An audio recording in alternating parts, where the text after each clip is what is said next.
Hi, and welcome back to English Today. This is DVD 16 and the fourth DVD of your upper intermediate level.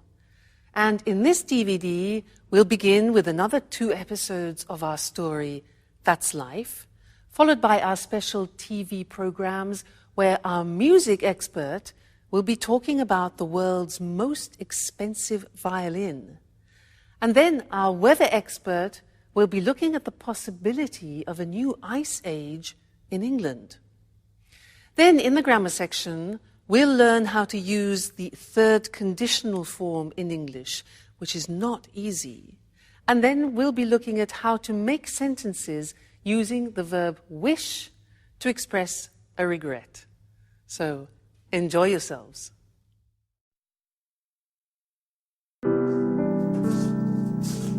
Good morning, Sarah.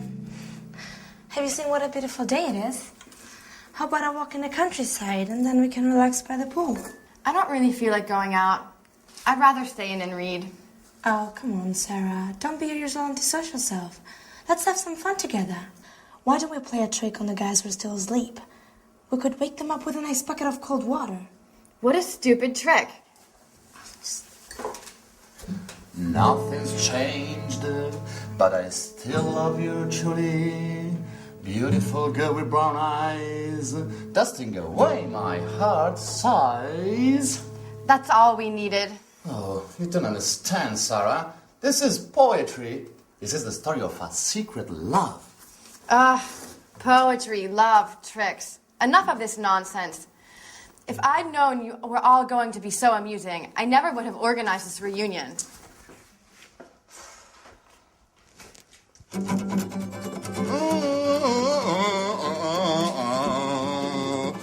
Beautiful girl with brown eyes, dusting away my heart aside. Oh no, Paolo! Look what a mess you've made. And by the way, you didn't clean the kitchen last night, did you? Come on, Michelle, give me a hand. No, I'm sorry. I can't touch that awful stuff. When are you going to get the message? I never touch that awful stuff. I hate detergents and the multinationals that make them.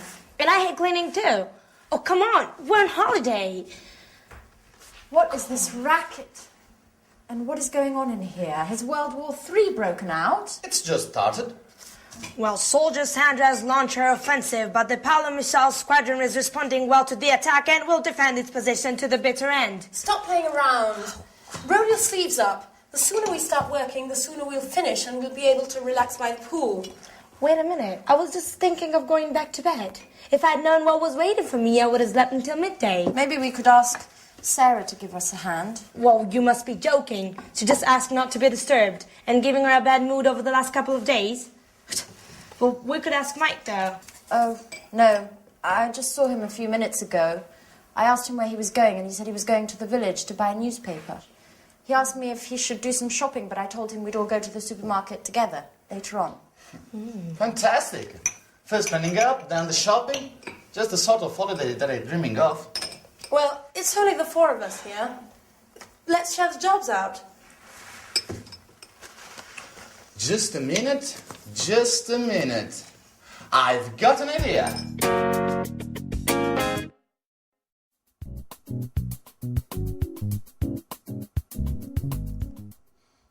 How about you and Anne having a cleaning competition? Time in here. You clear one part and you the other. Yes, and I can keep the time. And Paolo provides some beautiful background music. At the end, we'll see who's been the fastest. And, of course, which part of the kitchen shines the most. I think it's a great idea. You and Anne are always arguing about who's the best at doing things. Oh, this could be the right moment to show off your domestic skills. And the winner will be crowned Queen of Housewives. What do you think? Well, it's an unusual idea. It's very original, but I'm not sure. Oh, come on, Anne. Why not? It'd be interesting. Okay, you've convinced me. Shall we start? Great! So, Sandra, you clean the sink, the cooker, and this part of the floor. Oh, and you've got the oven, the table, and this other part of the floor. Okay. Okay? Ready, get set, go! Sponge in hand. Sandra has cleaned the taps while Anne is intently sweeping the floor. Now Sandra is spraying detergent onto the cooking rings and starting on the table. Time is passing by. Another contestant is showing signs of fatigue. The race is open and nothing is separating the two cleaners. Those college days were so long ago. You were so clever, so beautiful too, but I never forgotten you. Nothing's changed, I still try love you.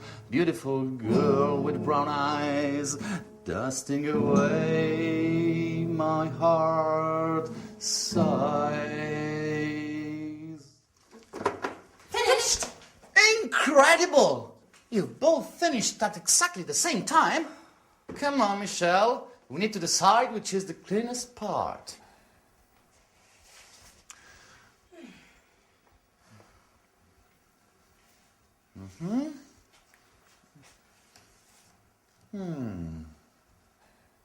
So, Who's won?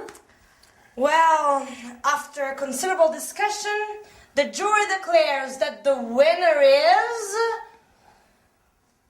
come on, don't keep us in the dark. Who's won? Oh, you've both won.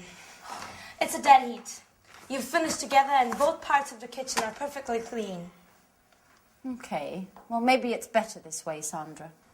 At least there'll be no arguing about who's better at cleaning. Yeah, you're right. Let's forget our rivalries, at least for today. Come on, let's shake on it. Okay. We're both champion cleaners.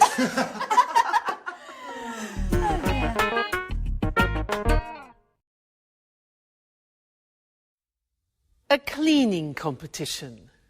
Now that's an interesting concept. Could only be invented by Anne. Now that is something where I would definitely lose. Cleaning competition, no way. What about you? Anyway, that last episode was great because it helps me introduce to you one of the most difficult grammatical forms in the English language, which is called the third conditional. We have three conditionals in English. 1, 2, 3. The first, let me give you an example. If I see him, I'll tell him. That's number 1. If I saw him, I would tell him. That's number 2. Number 3 is what we're going to look at now. If I had seen him, I would have told him. Sounds terrible, doesn't it? Too much grammar. But last lesson was useful because we learned the first part of the third conditional, which is the past perfect. They used it in the episode. It was Sarah. She said, if I had known you were all going to be so amusing, I would never have organized this reunion. Now that's a good example, and it's difficult. We often use the third conditional when we talk about a regret. Let me give you an example. I saw a beautiful house. It was quite expensive, but I liked it. I needed time to think about it. And I didn't buy it immediately. And then somebody else bought it. So I think, oh, if I had bought that house, I would have been so happy. So that's expressing a regret. So let's go to the screen and see how it's constructed, because it's really not easy. It takes time to be fluent in the third conditional. The grammar is this. If, because if describes a hypothetical situation. Now, when you're talking about the third conditional, it's an unreal, it's an impossible situation because you can't change it anymore. So we start with if, then the past perfect, which we learned last lesson, Then we use would, which we also use in the second conditional, followed by have, the infinitive, and then followed by the past participle. So let's see how that works. If I hadn't gone, past perfect, to the party, I would have gone to bed early. Okay, so I went to the party and I didn't go to bed early. So the consequence is, if I hadn't gone to the party, I would have gone to bed early. But I didn't go to bed early. Okay, so what was the consequence of that? Now, imagine I drank a lot of wine and I had a terrible headache. And you think, ooh, regret. If I hadn't drunk, past perfect negative, if I hadn't drunk so much wine, I wouldn't have had such a bad headache yesterday. Now that's difficult. Look at that. Wouldn't have, negative, wouldn't have, plus the past participle of the verb have. So I wouldn't have had. Now this is not easy. It will take time for you to use fluently. You have to keep practicing it. Practice it in the toilet, in the bath, when you're walking down the street. Okay. Another example. Now, I didn't set the alarm, so I woke up late. If I had remembered to set the alarm, I wouldn't have woken, past participle, up late.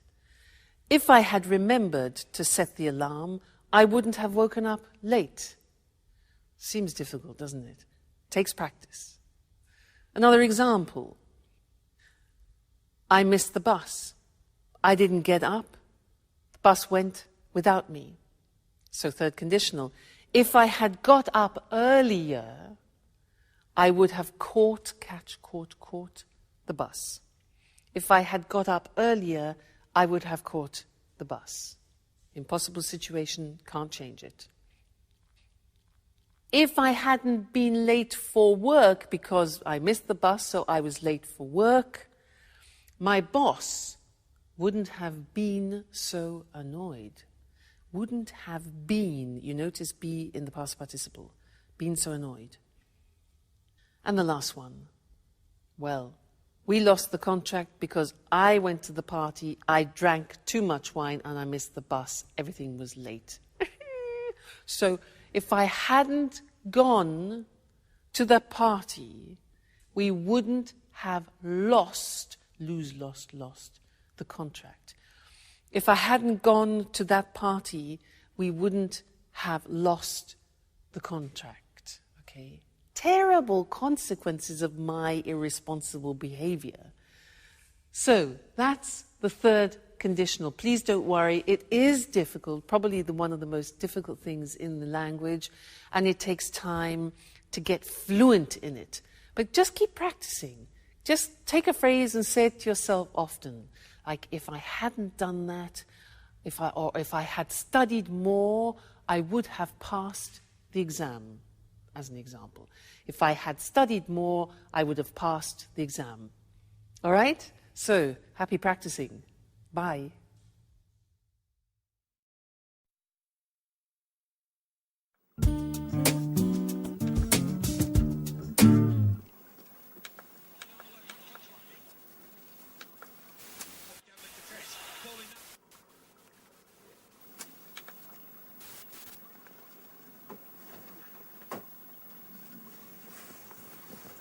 Hi, Sarah. Do you have a minute? I'd like to talk. Sure. Well, I'd like to apologize for the other evening. I swear I didn't do it on purpose. I didn't know anything about what had happened at the bar. Okay. I'll forgive you this time. Great. I'm glad we've cleared up that misunderstanding.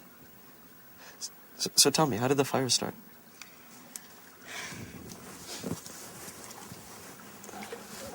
I don't really know. The lighting system had been checked 2 days earlier by the electrician. And the sprinkler system was working fine, too. It had just been installed, but it didn't work. How's that possible? I don't really know. Someone must have thrown a cigarette on the curtains, which caught fire straight away. The whole pub burned down in a few hours. The fire brigade couldn't save the place. It all went up in flames. I wish I'd been more careful. I wished I'd checked everything more carefully. But it's not your fault, Sarah. How could you have prevented the fire? Come on, you've got to pull yourself out of this. You can't spend your whole life thinking about your problems. You used to be such a fun person. Life changes us, Mike. We've all changed since our university days. Sure. But I'd like to help you find your old enthusiasm again. Tell me, how can I possibly help? Well, I'm not sure. You're embarrassing me. You shouldn't feel embarrassed, not with me. We've always trusted each other, no? What time is it? 4:15. Oh, no. The match. It's already started. You know, Mike, we were talking just then. Yeah, I know. We'll continue our conversation later. I've really got to watch the game now. It's a great match. Chelsea against Manchester United. You know that doesn't interest me in the slightest. You haven't changed, Mike. All you think about is football. Football's the only important thing in your life. You're exaggerating now, Sarah. And you don't understand anything. All you care about is football. Maybe if I wore a Manchester United shirt, you'd pay me more attention. What did you say?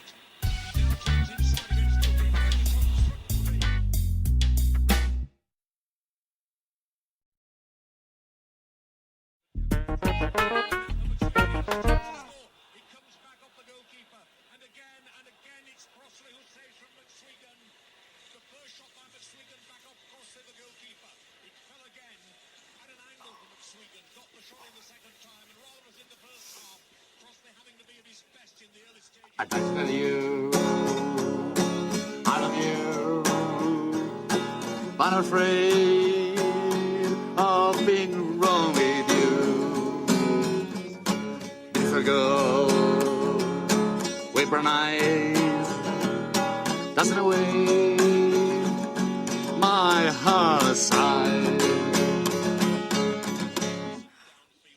Oh no, Paolo, that's all I needed is you. With your stupid guitar. I've had enough. I'm going to my room.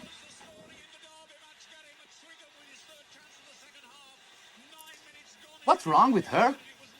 I don't think my song's that bad. What do you think, Mike? I'd like to tell you, I love you. Paolo, can I watch the game in peace and quiet?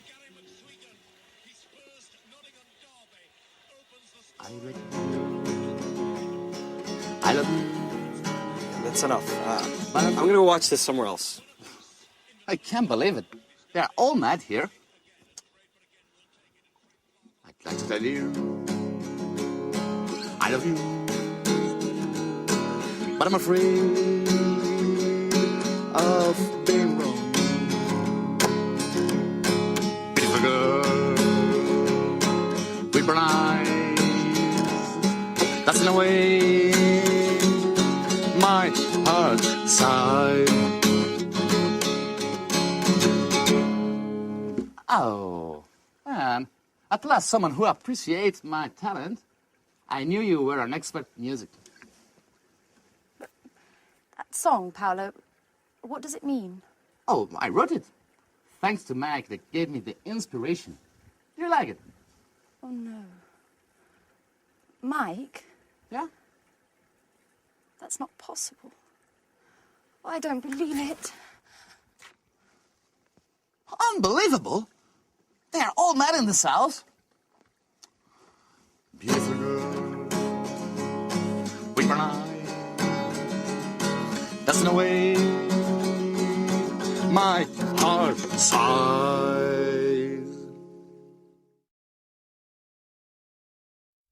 Hello again and welcome back for some more English language. And this lesson is a continuation of what we started in the last lesson, where we learnt the third conditional.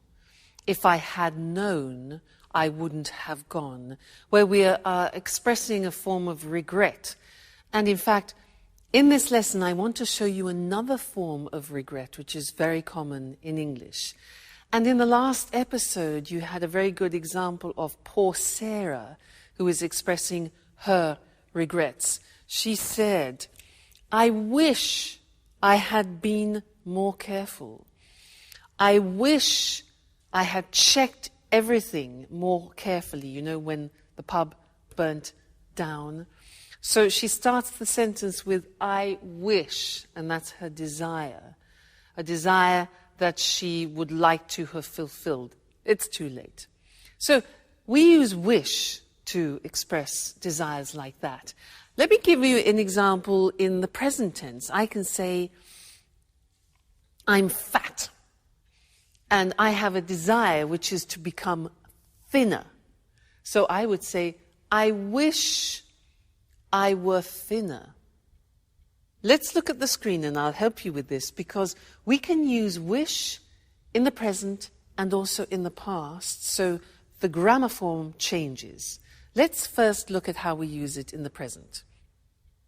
I say I'm fat, I'm overweight, all right? So my wish is, I wish I were thinner. Now, this is very interesting because it's an example of the subjunctive in English.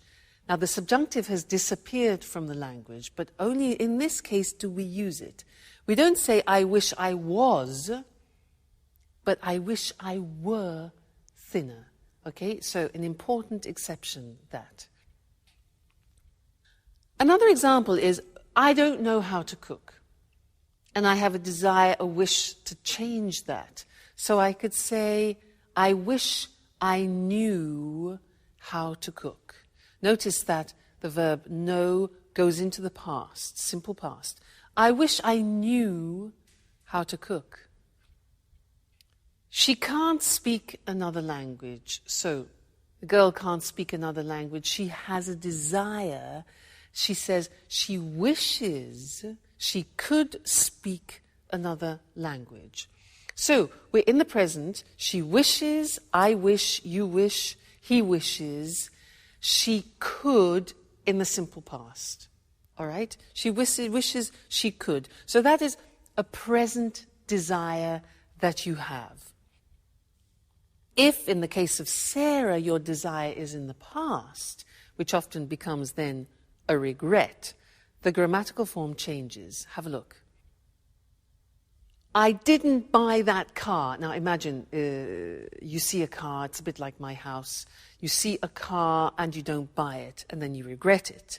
You think, I wish, in the present, I had bought. Now you remember the past perfect. We looked at it in the 2 previous lessons. Here it is again. I wish I had bought.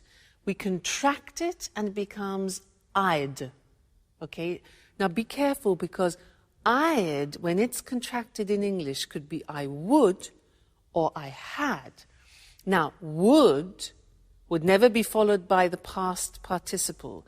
So you can tell if it's had because the past participle follows.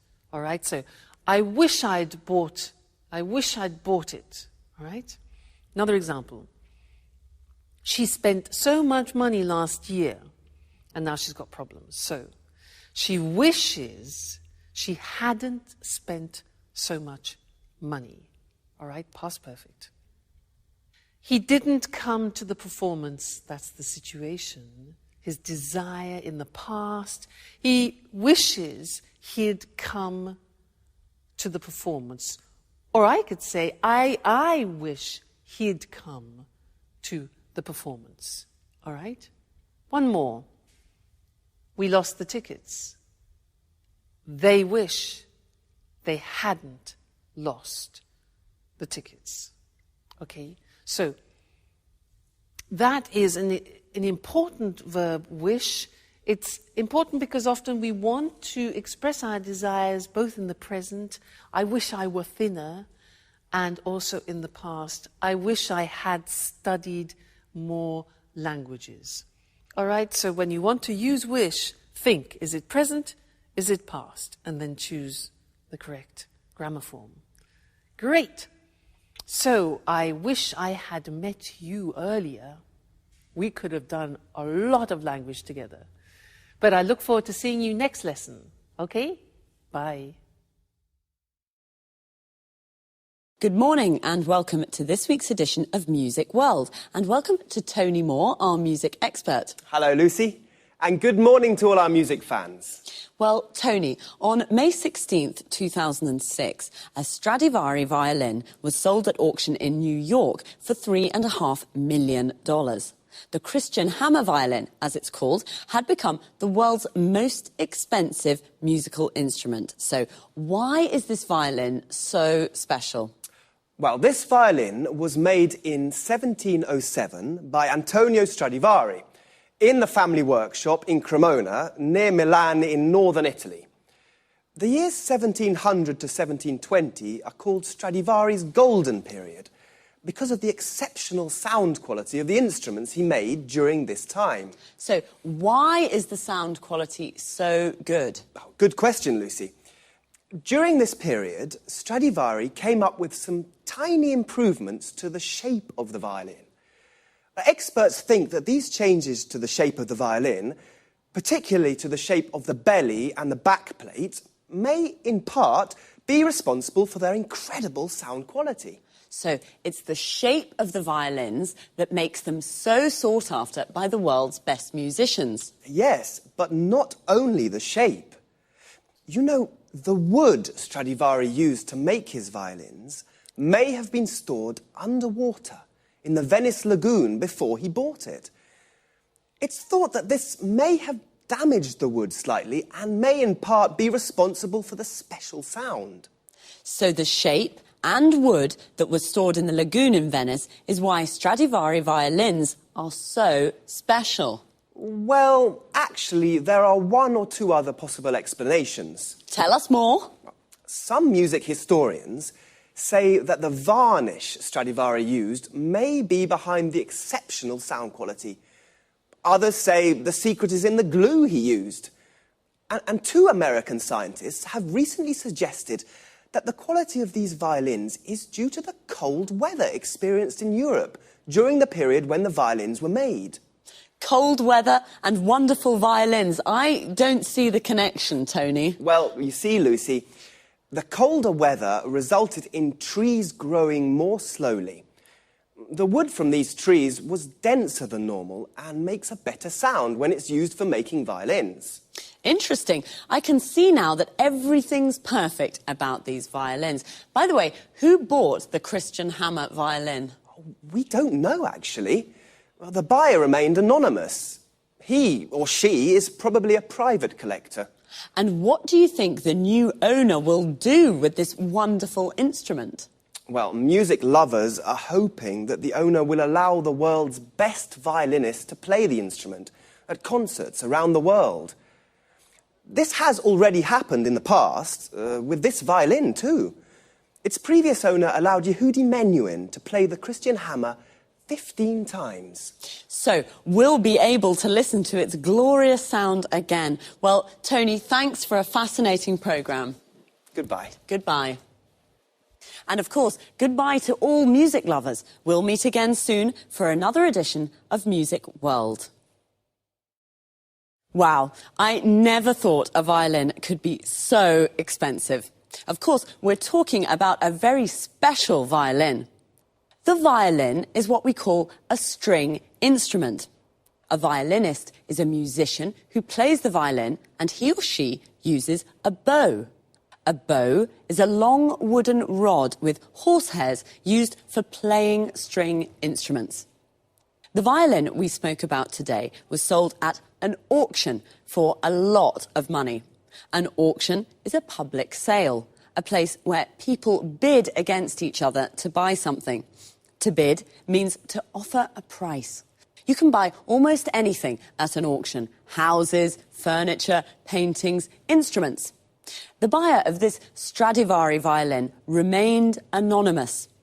To remain anonymous means to keep your identity secret. The owner of the Stradivari is probably a private collector. A private collector is a person who collects things for their own enjoyment. The Stradivari was made in a workshop. A workshop is a place where craftsmen make things. A craftsman is like an artisan. Well, as we heard, it's a violin with incredible sound quality. The quality of the sound is excellent. One reason could be its shape. The shape of something is its physical form. The belly of the violin is the part under the strings. We also have bellies. Your belly is this part of our body. And the back plate of the violin is the part at the back. Again, we also have backs. Your back is this part of your body. So, it's one of the most sought-after instruments in the world. If something is sought after, it means many people would like to have it. Well, I'd like to have the $3.5 million. That's all we have time for this week. Take care, and I'll see you again soon. Good morning. Welcome to this week's edition of Climate Change. In the studio with me is our expert, Susan Furley. Hello, Eric, and good morning, everyone. Well, Susan, let's talk about the weather in Scotland today. You know, I'm planning to visit the West Coast this summer, and I really don't know what kind of clothes to take with me. It's cold there, isn't it? Not really. Take your swimming costume, a beach towel, and some suntan cream. You're joking, aren't you? Not at all. The west coast of Scotland has beautiful islands and lochs and gardens full of tropical plants. Really? Yes, they're full of tropical plants. Tropical plants in Scotland. How is that possible? It's thanks to the Gulf Stream. You know, it's one of the world's most important ocean currents. It carries large amounts of warm seawater from the Caribbean Sea to the northwest of Europe. This warm water brings about an increase in the temperature here of about 9 degrees centigrade. Without it, the weather in Great Britain would be a lot colder. I thought it was cold. So, the west coast of Scotland is a tropical paradise? That's fantastic. Well, let's not exaggerate. There are tropical plants, but it's not exactly like the Caribbean, though the winters are very mild here. At least, they are for the moment. Since 1950, scientists have noticed that the flows of cold water in the North Atlantic that are associated with the Gulf Stream have decreased by 20%. We're not talking about the Gulf Stream here, but this change could slow down the Gulf Stream itself. And what's behind this change in the North Atlantic? Well, the water in the world's oceans and seas is constantly moving. The speed and direction of these movements of water are controlled by different factors, such as the shape of the ocean floor, the salinity of the water, and the Earth's rotation. Well, scientists have noticed that the ice sheets of the North Pole and Greenland are melting due to the greenhouse effect. This is reducing the salinity of the water in the North Atlantic and is reducing the flows of cold water that help the Gulf Stream bring warm water to Western Europe. So, are you saying that the seawater and the temperature in Great Britain could become colder? Yes. This has already happened in the past. Scientists have discovered that the Gulf Stream slowed down or maybe even stopped completely about 11,000 years ago.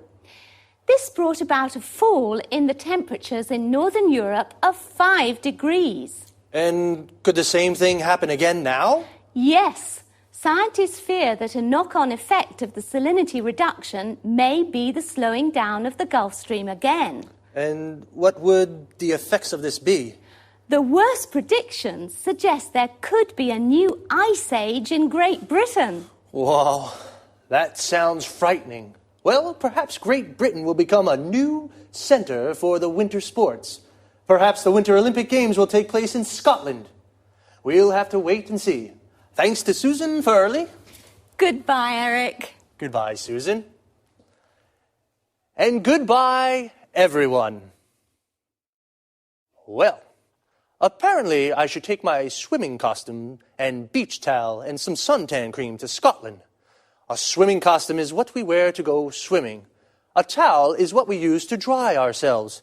And a beach towel is a big towel for the beach. Suntan cream, sometimes called suntan lotion, is the cream we use to protect ourselves from the sun. I thought Scotland was a cold country, but actually the winters are even very mild. Mild means not very cold. Susan explained that this is thanks to the Gulf Stream, which is an important ocean current. An ocean current is a movement of seawater. Seawater is a compound noun that means the water of the sea. The Gulf Stream brings warm seawater from the Caribbean, and this brings about an increase in temperature. To bring about is a phrasal verb. It means to make something happen. But the flows of cold water have decreased. When water moves, we say it flows. So a flow of cold water is the movement of cold water. The Gulf Stream could slow down. To slow down means to become slower. What is behind these changes? This means, what is the reason for these changes? Well, the ice sheets in the North Pole are melting. An ice sheet is a layer of ice, also a compound noun. When ice melts, it becomes water.